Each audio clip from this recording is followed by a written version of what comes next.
جنگ خندق میں حضرت حذیفہ رضی اللہ عنہ کی جاسوسی کا واقعہ بیان کیا جاتا ہے کہ حضرت حذیفہ بن یمان رضی اللہ عنہ سے ایک شخص نے جو کوفے کے رہنے والا تھا کہا کہ اے ابو عبداللہ، تم بڑے خوش نصیب ہو کہ تم نے رسول اللہ صلی اللہ علیہ وآلہ وسلم کو دیکھا اور ان کی مجلس میں بیٹھا کرتے تھے، تو تم کیا کیا کرتے تھے؟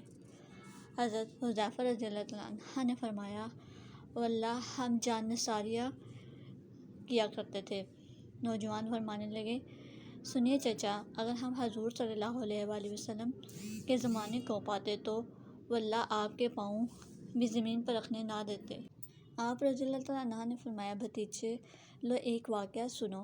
جنگ خندق کے موقع پر رسول پاک صلی اللہ علیہ وآلہ وسلم بڑی رات تک نماز پڑھتے رہے۔